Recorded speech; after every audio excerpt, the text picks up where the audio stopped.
दोस्तों, Ibrahim Traore जो Africa के बुर्किना फासो के राष्ट्रपति हैं, आप सोच नहीं सकते उन पर पूरे 18 बार मारने की साजिश की गई है। वह कहते हैं कि जा को राखे साया मार सके। ना कोई कहने का सीधा सा मतलब है, जिसकी हिफाजत खुद खुदा करे उसका कोई कुछ भी नहीं बिगाड़ सकता। इब्राहिम ट्रोरे बुर्किना फासो के राष्ट्रपति और मुस्लिम लीग के लिए मसीहा माने जाते हैं।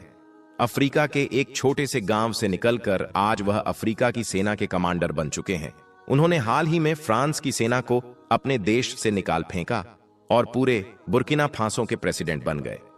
वैसे तो यह देश बहुत गरीब माना जाता है और लोग भी इसे बहुत गरीब समझते हैं, लेकिन हैरानी की बात यह है कि इस राष्ट्रपति को कुछ बड़ी ताकतें, या आप कह सकते हैं उनके दुश्मन, उन्हें मारने की पूरी कोशिश कर रहे हैं, उन्हें खत्म करने की कोशिश हो रही है।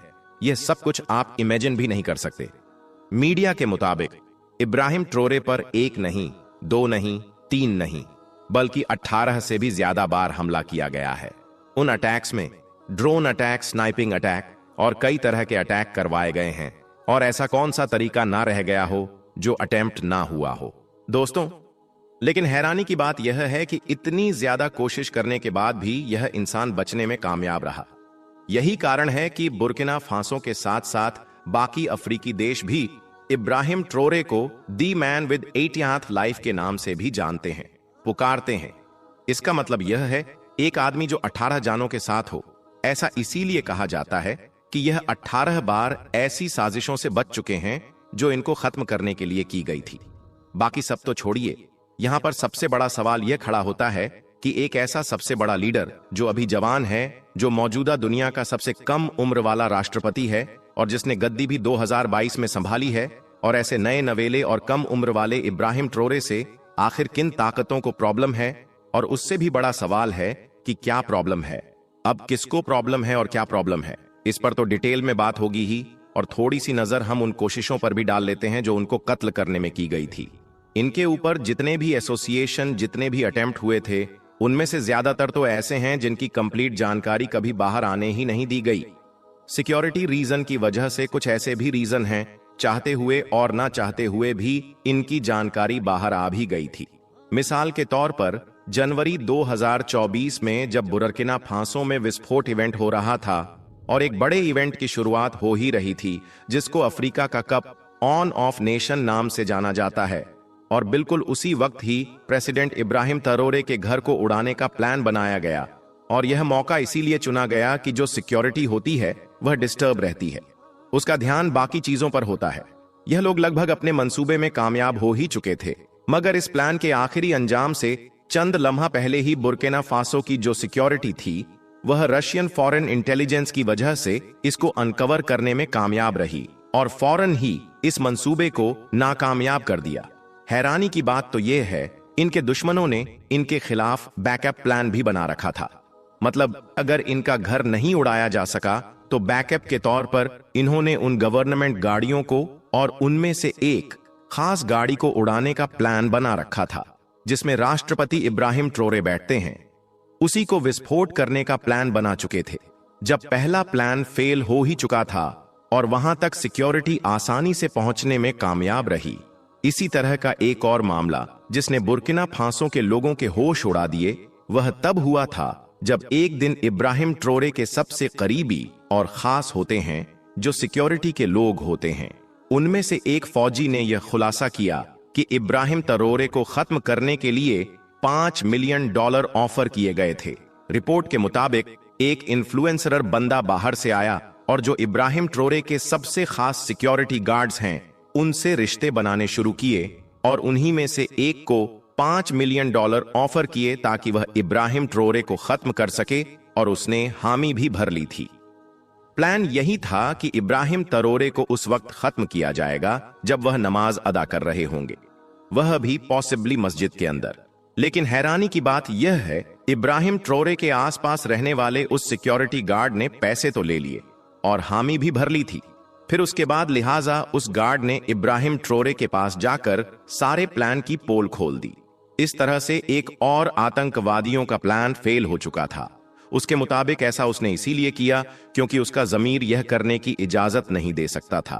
और ऐसा एक और अटेम्प्ट एसोसिएशन तब किया गया था जब बुर्किना फासो के प्रेसिडेंट इब्राहिम ट्रोरे साहिल की बड़ी 2 कंट्री के साथ डील करने जा रहे थे।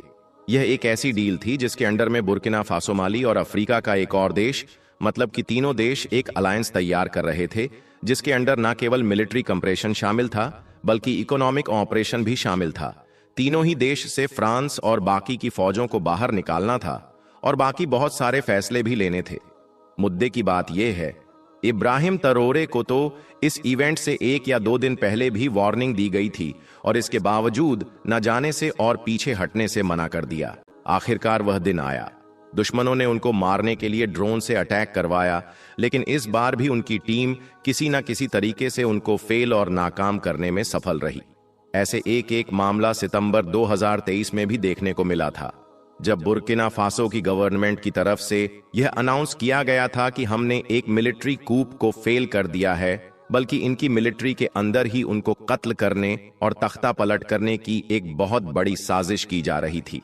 हैरानी की बात यह है कि बुर्किना फासो के हाई रैंक ऑफिसर उनके ऊपर बैठे थे। इस बात का खुलासा तब हुआ कि बहुत सारे सीक्रेट्स, बहुत सारी जो खुफिया जानकारी थी बुर्किना फासो से जुड़ी हुई या फिर इब्राहिम ट्रोरे से जुड़ी हुई, वह दरअसल विदेशों को बेच रहे थे। इसीलिए बाद में यह भी दावा किया गया कि बाद में इन लोगों का एक नेटवर्क था जो कि बाहर की बड़ी ताकतों द्वारा चलाया जा रहा था और इसी वजह से बुर्किना फासो में बड़े लेवल पर प्रोटेस्ट देखे गए थे और प्रोटेस्ट इब्राहिम ट्रोरे के सपोर्ट में थे। 2023 में बुर्किना फासो में सोशल मीडिया पर तो भूचाल आ गया था जब कुछ अनवेरिफाइड रिपोर्ट्स के जरिए से यह दावा किया गया कि इब्राहिम ट्रोरे के खाने में जहर मिलाने की कोशिश की गई थी। तो दोस्तों, ऐसे कई कारनामे हैं जो यहां पर इन्हें मेंशन भी नहीं कर सकते।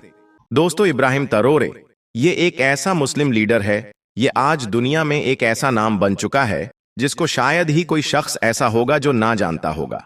हम आपको बता दें कि इब्राहिम ट्रोरे अफ्रीका के एक छोटे से देश बुर्किना फासो के नए राष्ट्रपति बने हैं, मगर इन्होंने राष्ट्रपति बनते ही अमेरिका जैसे बड़े बड़े और ताकतवर देशों की नींदें उड़ाकर रख दी हैं, क्योंकि यह लगातार हक और इंसाफ की लड़ाई लड़ रहे हैं। आज हम आपको इब्राहिम ट्रोरे का एक ऐसा हैरत अंगेज वाकया बताने वाले हैं जो उस वक्त पेश आया जब इब्राहिम ट्रोरे अचानक से एक ऐसे बाजार में पहुंच गए, एक ऐसी मंडी में पहुंच गए जहां पर लड़कियों की बोली लगाई जा रही थी, यानी कि जहां पर लड़कियों को बेचा जा रहा था। यह देखकर इब्राहिम ट्रोरे ने उन लड़कियों के साथ में जो कुछ किया, यह जानकर यकीनन आप भी हैरान रह जाओगे। दोस्तों, दुनिया आज चांद से भी आगे निकल चुकी है, लेकिन इसी दुनिया के एक कोने में यानी कि अफ्रीका में एक ऐसा मंजर भी मौजूद है जो इंसान की रूह को झकझोर देती है। यहां पर एक ऐसा बाजार लगता है जहां पर कोई चीज नहीं बेची जाती है, बल्कि लड़कियों की बोली लगाई जाती है। जी हां, सिर्फ 15 से 20 साल की कम उम्र लड़कियां, जिनकी आंखों में ख्वाब नहीं बल्कि रो समाया होता है। वो ना ही मुकम्मल जवान होती हैं और ना ही बचपन से बाहर निकल पाती हैं, लेकिन फिर भी इनकी बोली लगाई जाती है। बाजार के बीच में इनके जिस्मों पर नजर चलती है, जबान कीमत लगाती है और वह लड़कियां खामोशी से खड़ी रहती हैं, क्योंकि उन्हें मालूम है कि चीखने चिल्लाने से कुछ नहीं बदलेगा। लेकिन फिर इसी सन्नाटे में एक आवाज गूंजती है और वह कहती है कि बस बहुत हो गया। और वह आवाज है इब्राहिम ट्रोरे की, जो बुर्किना फासो के नए राष्ट्रपति बने हैं, जिन्होंने जुल्म के इस सिस्टम को बदल कर रख दिया है। दोस्तों, अफ्रीका के कई इलाकों में आज भी जब फसलें तैयार होती हैं तो इस मौसम में यहां पर एक खास तरह का बाजार लगाया जाता है। लेकिन यह बाजार कोई आम बाजार नहीं होता है, बल्कि इसमें लड़कियों को खरीदा और बेचा जाता है। इस बाजार में लड़कियों को दुल्हन की तरह सजाकर लाया जाता है, जहां पर खरीदार पहले से मौजूद होते हैं। इस बाजार में लड़कियों को एक लाइन में खड़ा किया जाता है, फिर उनकी उम्र, जिस्म, रंगत और बातचीत हर चीज पर नजर डाली जाती है और फिर उनकी बोली लगाई जाती है। और इनकी कीमतें भी इतनी सी होती हैं जिन्हें सुनकर हर किसी का दिल दहल जाता है। कभी एक बकरी के बदले लड़की को बेच दिया जाता है, तो कभी किसी मोबाइल के बदले, तो कभी चंद अफ्रीकी पैसों के बदले में बेच दिया जाता है। याद रखें, अफ्रीका में औरत की फरोख्त कोई नई बात नहीं है। यह रिवायत यहां पर सदियों पुरानी है। कबाइल निजाम, जंगे, गुर्बत, इन सब ने औरत का सौदा किया है। कभी मवेशियों के बदले तो कभी गुर्बत के बोझ से निजात पाने के लिए बेटियों को बेच दिया जाता है। दोस्तों, अब सवाल यह आता है कि अफ्रीका का वह कौन सा इलाका है जहां पर लड़कियों की मंडी लगाई जाती है। तो हम आपको बता दें कि लड़कियों का यह बाजार अफ्रीका के मगरबी इलाके में बुर्किना फासो, माली, नाइजर और चाड जैसे मुमालिक के बीचों बीच एक खामोश मगर खौफनाक नेटवर्क की सूरत में फैला हुआ है। यहां पर कोई बैनर नहीं लगता है और ना ही किसी दुकान का कोई बोर्ड लगा होता है, लेकिन फिर भी सब जानते हैं कि कौन लड़कियों को बेच रहा है और कौन खरीद रहा है। इन बाजारों को मकामी जबान में खवातीन की मंडी कहा जाता है। इन बाजारों में रोजाना सैकड़ों कम उम्र लड़कियां लाई जाती हैं, जिनमें से कुछ अगवाशुदा होती हैं तो कुछ गुर्बत से मजबूर होकर बेच दी जाती हैं। और यह लड़कियां सिर्फ बेची ही नहीं जाती हैं, बल्कि ऑर्डर पर एक दूसरी जगह पर भेजी भी जाती है। इनमें से कुछ लड़कियां तो यूरोप और एशिया तक भी भेजी जाती हैं। एक बार इस बाजार में आने वाली लड़की का नाम, उसकी पहचान, सब कुछ मिटा दिया जाता है। अब आप सोच रहे होंगे कि जब इतना कुछ खुलेआम हो रहा है तो फिर हुकूमतें कहां पर हैं? पुलिस क्या करती है? क्या कोई इस बारे में कुछ भी नहीं कहता है? तो सुनिए, इससे पहले हुकूमतें सोई हुई थीं, पुलिस बिकी हुई थी। लेकिन अफ्रीका में अब एक ऐसा जिंदा इंसान उठा है जो इस पूरे सिस्टम को बदलने की हिम्मत रखता है, और वह है इब्राहिम तरोरे। यह एक ऐसा लीडर है जिसने इन बाजारों को खतरा नहीं बल्कि ऐलान जंग समझा है। इब्राहिम तरोरे ने हुकूमत में आते ही इंसानी तस्करी के खिलाफ जीरो टॉलरेंस की पॉलिसी बना डाली है। अपने कानून में सख्ती की, फिर इन्होंने खुफिया बाजारों पर छापे मारे और दर्जनों लड़कियों को आजाद करवाया। इनकी हुकूमत में औरतों की तालीम, उनकी बेहतर जिंदगी के लिए कई प्रोग्राम्स शुरू किए गए। इनका पैगाम है कि जब तक औरत महफूज नहीं है, मुआशरा आजाद नहीं हो सकता है। दोस्तों, अफ्रीका के कई हिस्सों में आज भी औरत की जिंदगी एक अजियतनाक हकीकत का नाम है। इसे मर्द की मलकियत समझा जाता है, एक ऐसी है जिस पर उसका कोई इख्तियार नहीं होता है और ना ही कोई उसकी आवाज होती है। बचपन की दहलीज पार करने से पहले ही उसे बहा दिया जाता है या फिर बाजार में उसे बेच दिया जाता है। और यही नहीं, यहां पर लड़कियों को तालीम से महरूम रखा जाता है, क्योंकि इल्म को सिर्फ मर्दों का हक समझा जाता है और औरत का काम सिर्फ खिदमत और खामोशी माना जाता है। ना उसकी राय की कोई कीमत होती है और ना ही उसके ख्वाबों की कोई कीमत होती है।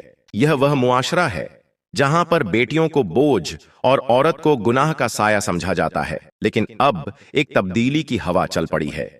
बुर्किना फासो के नौजवान इस्लामी सदर इब्राहिम तरोरे ने इन जालिमाना रिवायत को चैलेंज किया है। यह सिर्फ हुकूमत नहीं चला रहा है, बल्कि यह जहनों को आजाद कर रहा है। अब वह ऐसे इलाकों में जाकर आवाम को बता रहे हैं कि औरत कोई बोझ नहीं है, बल्कि कौम की बुनियाद है। आज इब्राहिम तरोरे हर लड़की को उसका हक दे चुके हैं। और यही नहीं, आज इनकी हुकूमत ने औरतों की तालीम और उनकी बेहतरी के लिए नए नए प्रोग्राम भी शुरू किए हैं। दरअसल इस तब्दीली की शुरुआत तब होती है जब एक बार इब्राहिम तरोरे अपने कुछ साथियों के साथ कहीं जा रहे थे। तभी एक जगह पर उसने देखा कि बहुत सारी लड़कियां और कुछ औरतें बैठी हुई बातें कर रही हैं, जिन्हें देखकर इब्राहिम तरोरे का दिल बेचैन हो गया। उसे लगने लगा था जैसे यहां पर इन लड़कियों के साथ में कुछ गलत हो रहा है। यह देखकर इब्राहिम तरोरे वहीं पर ही रुक गया और उन लड़कियों के सामने पहुंच गया। इतने में एक लड़की फौरन ही आगे आई और कहने लगी कि क्या आपका नाम इब्राहिम तरोरे है? तो यह सुनकर इब्राहिम तरोरे ने अपना सर झुकाकर हां में जवाब दिया। इसके बाद वह सारी लड़कियां इब्राहिम तरोरे के सामने आ गईं और उनको इस तरह से देखने लगी जैसे कि उनकी कोई मन की मुराद पूरी हो गई हो। इसके बाद इब्राहिम तरोरे ने उन लड़कियों से मुखातिब होकर कहा कि मेरी बहनों, पहले तो आप मुझे यह बताओ कि आपका जरियाए माश क्या है, यानी कि आपका धंधा क्या है। तो यह सुनकर जो लड़की सबसे आगे खड़ी थी, उसने अपना सर झुका लिया। तभी पीछे से एक लड़की कहने लगी कि हमारा धंधा जिस्म फरोशी का है। बस इतना सुनना था।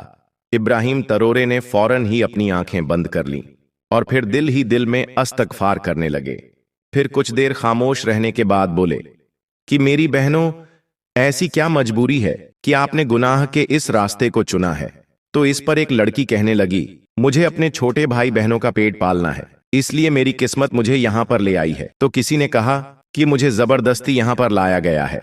इस तरह से सबने अपनी अपनी कहानी सुनानी शुरू कर दी। फिर उन्होंने बताया कि साहब, यहाँ हर कोई मजबूर है, कोई भी अपने शौक से यह घिनौना काम नहीं करती है। ये सुनकर इब्राहिम तरोरे रो पड़े और फिर इतना ज्यादा रोए कि उनकी हिचकियां बन गईं। और फिर इसके बाद काफी देर तक वह रोते रहे। इन्हें रोता हुआ देख वो लड़कियां भी रो पड़ी थीं। फिर इब्राहिम तरोरे ने अपने आंसू पोंछते हुए कहा, मेरी बहनों, मेरी बच्चियों, मैं तुमसे सख्त शर्मिंदा हूं कि समाज ने तुम सबको इस गंदे रास्ते पर पहुंचा दिया है, मगर क्या तुम अपने रब पर यकीन नहीं रखती हो? यह सुनकर उन सारी लड़कियों ने अपना सर झुका लिया और खामोश हो गई। फिर इब्राहिम तरोरे ने कहा कि मेरी बहनों, मैं मानता हूं कि तुम सब इस दलदल में फंस गई हो और अब इसमें से निकलना तुम्हारे लिए बहुत मुश्किल है, लेकिन अगर तुम सब वादा करो तो तुम सब इस गुनाह से जरूर निकलोगी और अल्लाह से तौबा करोगी। मेरा रब न सिर्फ तुमको बख्श देगा बल्कि तुम्हें यहां से निकाल भी देगा और फिर ऐसी जगह से तुम्हारे लिए रिज्क अता करेगा जहां से आपने कभी गुमान भी ना किया होगा।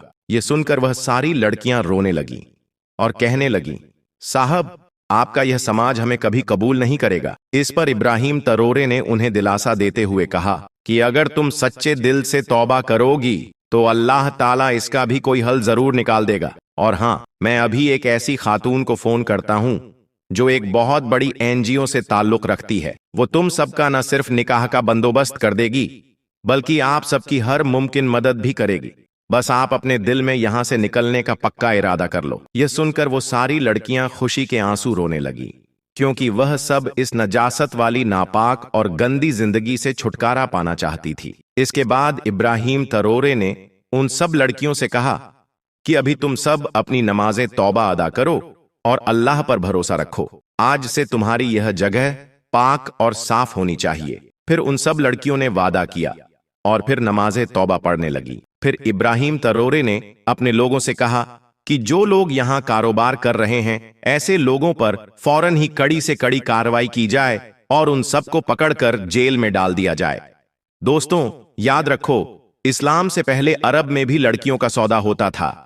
उन्हें सिर्फ इसलिए बेच दिया जाता था ताकि उनकी कमाई से मर्द पैसा कमा सके। और यही नहीं, बहुत से लोग तो अपनी जिंदा बच्चियों को मिट्टी में भी दफन कर दिया करते थे। तब उस वक्त दुनिया में एक रोशनी आई जिनका नाम हजरत मोहम्मद सल्लल्लाहु अलैहि वसल्लम था, जिन्होंने सबसे पहले औरत को इंसान का दर्जा दिया और ऐलान किया कि ए लोगों, औरत को बोझ न समझो और न ही माले तिजारत समझो। आपने साफ अल्फाज में कहा था कि जो मर्द किसी औरत को बेचकर या उससे पैसा कमाता है तो यह कमाई उसके लिए हराम है। याद रखें, इस्लाम वो पहला निजाम था जिसने औरत को जायदाद, विरासत, तालीम और निकाह की रजामंदी जैसे बुनियादी हकूक दिए। वो हकूक जो उस दौर में किसी भी कौम या तहजीब ने नहीं दिए थे। यही वो तालीम है जिसने इंसानियत को बता दिया है कि इज्जत का ताल्लुक लिबास या मकान से नहीं है बल्कि अच्छी नीयत और किरदार से है। और यही नहीं, आज भी जब हम अफ्रीका में औरतों की नीलामी की दास्तान सुनते हैं तो दिल यही कहता है कि काश वही पैगामे मोहम्मद हम दिल से अपना लेते तो कोई भी लड़की रुस्वा ना होती। अल्लाह ताला से दुआ है कि अल्लाह पाक इब्राहिम तरोरे को अल्लाह के प्यारे नब्बी की उन बाबरकत तालीमात को पूरे अफ्रीका में आम करने का जरिया भी बना दे और अल्लाह पाक इब्राहिम तरोरे की हिफाजत फरमाए, उनकी हर मुश्किल राह को आसान कर दे। आमीन, अल्लाहुम्मा आमीन। दोस्तों, इब्राहिम तरावरे ने जब हाल ही में अपने बनाए गए मसनूई दरिया में लाखों कीड़े छोड़े तो पूरी दुनिया एक लम्हे के लिए चौंक गई। लोग हैरान रह गए कि आखिर यह कैसा कदम है। दुनिया भर में जब मसनूई दरिया बनाए जाते हैं तो उनमें मछलियां छोड़ी जाती हैं ताकि मछली का काम आगे बढ़े। कुछ लोग मगरमच्छ जैसे जानवरों के लिए मखसूस हिस्से बनाते हैं ताकि टूरिज्म को बढ़ाया जा सके। लेकिन इब्राहिम तरावरे ने वो किया जिसकी किसी ने उम्मीद ना की थी। उन्होंने ना मगरमच्छ छोड़े ना नायाब मछलियां, बल्कि उन्होंने मुंतखब किया एक ऐसा जानवर जिसे ज्यादातर दुनिया लकड़ी कुतरने वाला कीड़ा समझती है, यानी बीवर्स। मगर सवाल यह है कि आखिर बीवर्स ही क्यों? इब्राहिम तरावरे का असल मकसद क्या था और कैसे यह जानवर इस मसनूई दरिया को सिर्फ एक सैरो तफरीह की जगह नहीं बल्कि एक कुदरती निजाम जिंदगी में तब्दील कर सकते हैं? दोस्तों, अगर हम बुर्किना फासो की हालिया तारीख पर नजर डालें तो हमें एक ऐसा सच नजर आता है जिसने वहां के करोड़ों लोगों की जिंदगी अजीर्ण बना दी थी। और वो सच था पानी की किल्लत। ये वो बहरान था जिसने न सिर्फ इंसानों को मुतासिर किया बल्कि फसलों, जानवरों, यहां तक कि जमीन की सांसों को भी रोक दिया था। गांव के गांव सूख चुके थे, कुएं खोद खोद कर थक गए थे, और औरतें मीलों का सफर करके जो पानी लाती वो अक्सर या तो गंदा होता या पहले ही कहीं रास्ते में खत्म हो जाता। ऐसी सूरत हाल में जब कोई बच्चा प्यास से बिलबिलाता तो मां के पास सिवाय दुआ के और कोई रास्ता न बचता। यहां तक कि एक घूंट पानी के लिए भी लोग अपनी इज्जतें, जमीनें और हत्ता के औलाद तक गिरवी रखने पर मजबूर हो गए थे। ये वो वक्त था जब बारिशें भी पीछे हट गई थीं और कुदरत जैसे नाराज हो गई थी। लेकिन ऐसे वक्त में उभर कर आए एक नौजवान लीडर जिनका नाम है इब्राहिम तरावरे।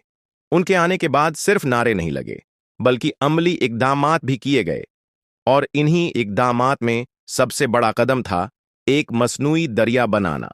जी हां, जब पूरी दुनिया ने सिर्फ डैम्स और वाटर टैंक्स पर तवज्जो दी तो इब्राहिम ने सोचा कि अगर कुदरती बारिशें नहीं मिलती तो क्यों ना एक नया माहौलियाती निजाम खुद से फायदा किया जाए। इसी सोच के तहत एक अजीम मंसूबा शुरू हुआ जिसमें सैकड़ों किलोमीटर लंबी नहरें खोदी गई, जमीन को बराबर किया गया और बारिश के पानी को इकट्ठा करने के लिए एक बड़ा मसनूई दरिया वजूद में आया। शुरू में लोग हैरान थे, कुछ मजाक उड़ाते, कुछ कहते यह पैसे की बर्बादी है। लेकिन जैसे ही इस मंसूबे का पहला साल गुजरा, नतीजे ने सबके मुंह बंद कर दिए।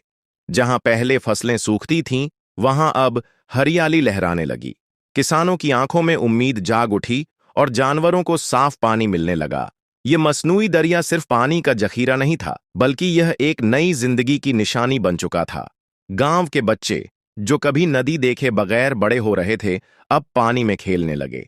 किसान जो सिर्फ बारिश की दुआ करते थे अब खुद अपनी फसलों को पानी देकर खुशहाल हो चुके थे। इकोनॉमी बेहतर होने लगी, लोगों ने नई जमीनों पर काम शुरू किया और इर्द गिर्द के इलाकों में छोटे छोटे कारोबार भी खुलने लगे। सरकार ने इस मंसूबे को आवामी इनकलाब का नाम दिया और इब्राहिम तरावरे को एक मसीहा के तौर पर देखा जाने लगा। लेकिन हर तरक्की के रास्ते में कुछ चैलेंजेस भी होते हैं, और यही कुछ इस मसनूई दरिया के साथ भी होने लगा। शुरू में जब पानी बहाव में था तो सब कुछ कुदरती लगता था। पानी मुसलसल हरकत में था, जमीन इसे जज्ब करती थी और परिंदे इस किनारे आकर गीत गाते। लेकिन जैसे जैसे वक्त गुजरा पानी का बहाव सुस्त होने लगा। दरिया की तह में मिट्टी, पत्ते और गंद जमा होने लगा। कुछ इलाकों में पानी ठहरने लगा जिससे मच्छरों की बढ़ोतरी तेज हो गई और पीने के लिए साफ पानी कम पड़ने लगा। जहां पहले फसलें तरोताजा होती थीं वहां अब पानी की बू आने लगी। लोग शिकायत करने लगे कि पानी पहले जैसा नहीं रहा और कुछ ने तो इसे इस्तेमाल करना भी छोड़ दिया। हालात वहां तक पहुंचे कि दरिया के कुछ किनारों पर नीले हरे रंग की तह जमने लगी, जो इस बात का इशारा था कि पानी में गंदगी बढ़ रही है। यह एक खतरे की घंटी थी। अगर फौरन कुछ न किया जाता तो यह मंसूबा जो बुर्किना फासो की उम्मीद था खुद एक मुसीबत बन सकता था। लेकिन दोस्तों, यहीं से वो मुकाम आता है जहां इब्राहिम तरावरे ने एक और इनकलाबी फैसला किया। एक ऐसा फैसला जो सादा नजर आता है लेकिन जिसके पीछे कुदरत की एक गहरी हिकमत छुपी थी। उन्होंने सबसे पहला काम यह किया कि मुल्क भर के तमाम काबिल एतमाद माहरीन माहौलियात यानी पानी के माहरीन और इंजीनियर्स को एक जगह जमा किया और उनके साथ घंटों पर मुश्तमिल बैठक की। सिर्फ मुल्क के ही नहीं बल्कि बाहर के मुल्क से भी मॉडल्स का मुताला किया गया। दुनिया के वो मुल्क जो अपनी नदी नालों को साफ रखने के लिए नई टेक्नोलॉजी इस्तेमाल कर रहे थे, उनके निज़ामों को जांचा गया। कई मुल्क में बड़े बड़े फिल्टर्स, वाटर पंपिंग सिस्टम्स और मशीनें नस्ब थीं जो गंदे पानी को साफ करती थीं। लेकिन यह तरीके बहुत महंगे, ज्यादा ताकत वाले और माहौल दुश्मन थे। बुर्किना फासो जैसे कम वसाइल वाले मुल्क के लिए यह मुमकिन ही न था कि वह हर कुछ किलोमीटर के फासले पर एक मशीन लगाकर दरिया को साफ करता। तब इब्राहिम तरावरे ने एक बार फिर कुदरत की तरफ रुख किया और सोचा कि जिस मसले ने कुदरत को बिगाड़ा है, इसका हल भी कुदरत की गोद से ही तलाश किया जाए। उन्होंने अपने माहिरीन को एक हिदायत दी कि हम जमीन पर बोझ नहीं डालेंगे, हम जमीन को सांस लेने का मौका देंगे। इस सोच के साथ मुल्क में एक नई रिसर्च शुरू हुई और आखिरकार रिसर्चर एक ऐसी मखलूक तक पहुंचे जो सदियों से इंसान की नजर से ओझल रही थी। वो थी बीवर। दोस्तों, बीवर एक मीडियम साइज का नायाब जानवर होता है जो अमूमन उत्तरी अमेरिका, यूरोप और कुछ खास इलाकों में पाया जाता है, और इसे कुदरत का इंजीनियर कहा जाता है। ये जानवर पानी के किनारे दरख्त काटकर लकड़ियों को तरतीब से जमा करके कुदरती डैम या बांध बनाता है, जो न सिर्फ पानी के बहाव को मुनज्जम करता है बल्कि पानी को साफ करने, गंदगी नीचे ले जाने, मिट्टी की जरखेजी बढ़ाने और एक मुकम्मल पानी के निज़ाम को कायम करने में मदद देता है। बीवर का जादू यही है कि यह जहां रहता है वहां जिंदगी दोबारा लौट आती है। इब्राहिम ने फैसला किया कि मसनूई दरिया को साफ करने के लिए न महंगी मशीन लगाई जाएंगी, न बिजली के प्लांट्स लगेंगे, बल्कि बीवर्स छोड़े जाएंगे। यह फैसला अजीब था, दुनिया के लिए नाकाबिले यकीन और लोकल लोगों के लिए तो मजाहिया था, क्योंकि वो नहीं जानते थे कि यह नन्हे मासूम दिखने वाले जानवर असल में जमीन के सबसे ज़हीन और मेहनती मेमारों में से हैं। कुछ ही हफ्तों में जब बीवर को मसनूई दरिया के किनारों पर छोड़ा गया, तो उन्होंने बगैर रुके, बगैर सीखे, बगैर किसी हिदायत के अपना कुदरती काम शुरू कर दिया। उन्होंने दरिया के किनारे उगे नरम दरख्तों को चबाना शुरू किया, टहनियां और शाखें जमा की, मिट्टी और घास को मिलाकर बांध बनाने लगे, और सिर्फ 1 महीने के अंदर अंदर दरिया में दर्जनों कुदरती छोटे बांध तैयार हो चुके थे। इन बांधों ने पानी की तेजी को बराबर किया, पानी को ठहरने से बचाया और पानी के अंदर जमा होने वाली गंदगी को आहिस्ता आहिस्ता नीचे बिठाना शुरू कर दिया। कुछ हफ्तों बाद जब माहिरीन ने पानी के नमूने लिए तो वह हैरान रह गए। जो पानी पहले बदबूदार और गंदा था, अब साफ, शफाफ और नीला हो चुका था। मछलियां जो पहले मर रही थीं, वो दोबारा वापस आना शुरू हो गईं। परिंदे जो वहां से जा चुके थे, वो इस कुदरती माहौल में दोबारा लौटने लगे। और सबसे बढ़कर लोगों ने फिर से इसी दरिया से पानी भरकर पीना शुरू कर दिया, वह भी बिना किसी फिल्टर या मशीन के। दोस्तों, सिर्फ पानी की सफाई नहीं हुई, बल्कि दरिया के आसपास की जमीन पर हरियाली बढ़ने लगी, नई घास उगने लगी, मुकामी जड़ी बूटियां वापस आने लगीं, और इन सबका सेहरा उन बीवर्स को दिया जाने लगा जो खामोशी से दिन रात अपने काम में बिजी थे। यह जानवर जो इंसानों से दूर रहते हैं, कभी शिकायत नहीं करते, न पैसा लेते हैं, न तवानाई खर्च करते हैं, बस अपने कुदरती निजाम के तहत दरिया की जिंदगी बहाल करते हैं। आज बुर्किना फासो में स्कूलों के पाठ में बीवर्स का जिक्र शामिल किया जा रहा है। दीवारों पर इनके पोस्टर लग रहे हैं, बच्चे इनकी कहानियां सुन रहे हैं, और दुनिया इस मॉडल को एक कामयाब मिसाल के तौर पर देख रही है। यह वो लम्हा था जब पूरी दुनिया को अंदाजा हुआ कि अगर इंसान कुदरत का दोस्त बन जाए तो कुदरत कभी उसे दुश्मनी का जवाब नहीं देती। और इन बीवर्स ने यह साबित कर दिया कि इंसान के सबसे बड़े मसाइल का हल सिर्फ मशीनों में नहीं, बल्कि जमीन के सीने में दफन कुदरत के राजों में पोशीदा है। दोस्तों, हाल ही में बुर्किना फासो के सदर इब्राहिम तरावरे ने एक गैर मामूली ऐलान किया। बुर्किना फासो की राजधानी ओआगाडोगू में मीडिया के सामने खड़े होकर उन्होंने कहा कि अब वक्त आ गया है कि हम अपने मुल्क की जमीन और जंगल की किस्मत बदल दें। और फिर उन्होंने सबको हैरान कर देने वाले अल्फाज अदा किए कि हम अपने जंगल में 12 लाख खरगोश छोड़ने जा रहे हैं। यह ऐलान सुनते ही मुल्क के अंदर और बाहर एक बहस छिड़ गई। कुछ ने इसे एक नाकाबिले यकीन माहौलियाती मंसूबा कहा, तो कुछ ने तनकीद की कि यह फितरत के साथ एक खतरनाक खेल है। लेकिन तरावरे का चेहरा पुरएतमाद था। उनके मुताबिक यह सिर्फ खरगोश छोड़ने का मंसूबा नहीं था, बल्कि यह एक सब इनकलाब का आगाज था। दरअसल बुर्किना फासो का उत्तरी इलाका बरसों से खुशसाली रेत के तूफानों और सहराई फैलाव का शिकार रहा है। खेत बंजर हो चुके हैं, मिट्टी सख्त हो गई है और दरख्तों का नामो निशान मिटता जा रहा है। गांव खाली हो रहे हैं क्योंकि लोग रोजगार और पानी की तलाश में शहरों का रुख कर रहे हैं। तरावरे जानते थे कि अगर इस रुझान को ना रोका गया तो कुछ ही सालों में बुर्किना फासो का एक बड़ा हिस्सा रहने के काबिल नहीं रहेगा। यही वजह थी कि उन्होंने अपने माहौल के जानकारों के साथ बैठकर एक अनोखा मंसूबा बनाया। मंसूबे के मुताबिक जंगल के एक बड़े हिस्से को घेर कर एक इन्वायरमेंट जोन बनाया जाएगा, जहां लाखों खरगोश छोड़े जाएंगे। खरगोश अपनी फितरत के मुताबिक जमीन को खोदते हैं, नरम करते हैं और मिट्टी में हवा और नमी का गुजर मुमकिन बनाते हैं। इस काम से सख्त और बंजर मिट्टी दोबारा जरखेज बनने लगती है। दोस्तों, तरावरे ने अपने मंसूबे को विस्तार करते हुए कहा कि दुनिया भर में जब किसी बंजर या सख्त जमीन को खेती के काबिल बनाना हो तो वहां नई खेती की मशीनों, महंगे ट्रैक्टरों और भारी भरकम आलात का इस्तेमाल किया जाता है। यह मशीनें जमीन की जड़ों तक हल चलाती हैं, सख्त मट्टी को तोड़ती हैं और उसे नरम बना देती हैं। लेकिन इन सब का खर्च लाखों डॉलर में होता है। जो अमीर मुल्क तो बर्दाश्त कर सकते हैं, मगर बुर्किना फासो जैसी खस्ता हालत रखने वाली रियासत के लिए यह एक ख्वाब से ज्यादा कुछ नहीं। मुल्क में पहले ही गिजाई किल्लत, बिजली के बहरान और बुनियादी सहूलतों की कमी है। ऐसे में इतना सरमाया मशीनों पर लगाना गोया आवाम की जरियात को नजरअंदाज करना था। यही सोचकर तरावरे ने एक नया रास्ता इख्तियार किया, एक ऐसा मंसूबा जिसमें फितरत खुद काम करे और इंसान को सिर्फ हालात साजगार बनाने हों। उन्होंने एक्सपर्ट से मशवरा किया और यह तय किया कि खरगोश जो कुदरती तौर पर जमीन के नीचे खुदाई करते हैं और वहां अपनी बिल बनाते हैं, इस काम के लिए बेहतरीन हो सकते हैं। खरगोश जहां रहते हैं वहां मिट्टी में बारीक सुरंगें और खोखले रास्ते बन जाते हैं, जिससे मिट्टी की सख्ती खत्म होती है, जड़ों तक हवा और नमी पहुंचती है और जमीन के नीचे पानी का बहाव बेहतर होता है। इस तरह कुछ ही सालों में वही जमीन जो आज पत्थर की तरह सख्त है, नरम और जरखेज बन सकती है। तरावरे ने कहा कि अगर हम यह काम मशीनों से करते तो शायद सिर्फ कुछ किलोमीटर का एरिया ही संवार पाते, लेकिन खरगोशों के इस्तेमाल से यह काम कम लागत, वसी पैमाने और कुदरती तरीके से मुमकिन होगा।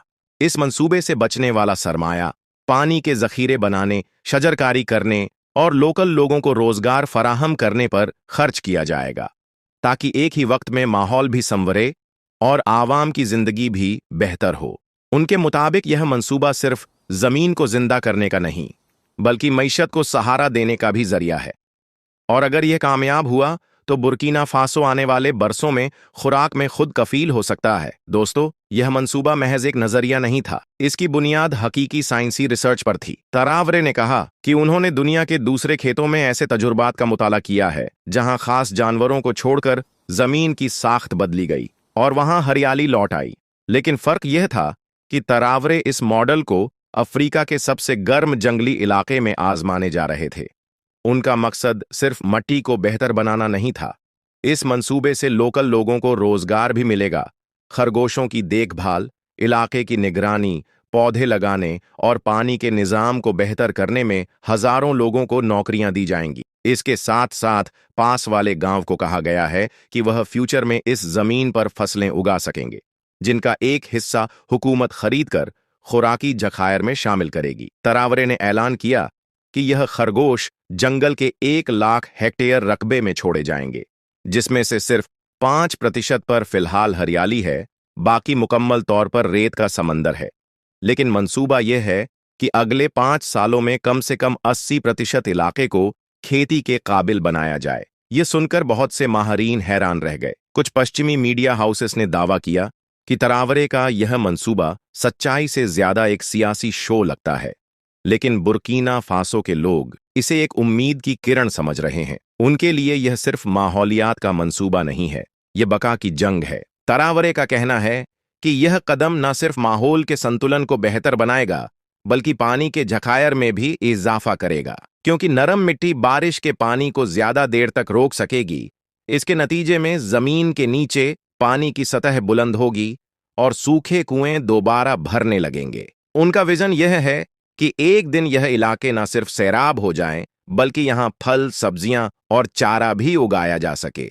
इस तरह बुर्किना फासो को खुराक में खुद कफील बनाने का ख्वाब पूरा होगा। दोस्तों, इस मंसूबे का एक और पहलू जिस पर कम ही लोग बात कर रहे हैं, वो है इसके समाजी असरात। इब्राहिम तरावरे ने इस प्रोजेक्ट को सिर्फ एक माहौलियाती कदम नहीं बनाया, बल्कि इसे आवामी सहूलियात का हिस्सा भी बनाया है। जंगल के जिन इलाकों में खरगोश छोड़े जा रहे हैं, वहां गांव के लोगों को जिम्मेदारियां दी जा रही हैं। कुछ लोग खरगोशों की निगरानी करेंगे, कुछ पानी के कुएं को संभालेंगे और कुछ नए उगने वाले पौधों की देखभाल करेंगे। इससे न सिर्फ इलाके में रोजगार के मौके पैदा होंगे, बल्कि लोगों को अपने माहौल से जुड़ने का मौका भी मिलेगा। तरावरे का कहना है कि जब लोग खुद अपने हाथों से जमीन को बदलते देखेंगे, तो उनका इस जमीन से रिश्ता मजबूत होगा और वह इसकी हिफाजत में मजीद संजीदा हो जाएंगे।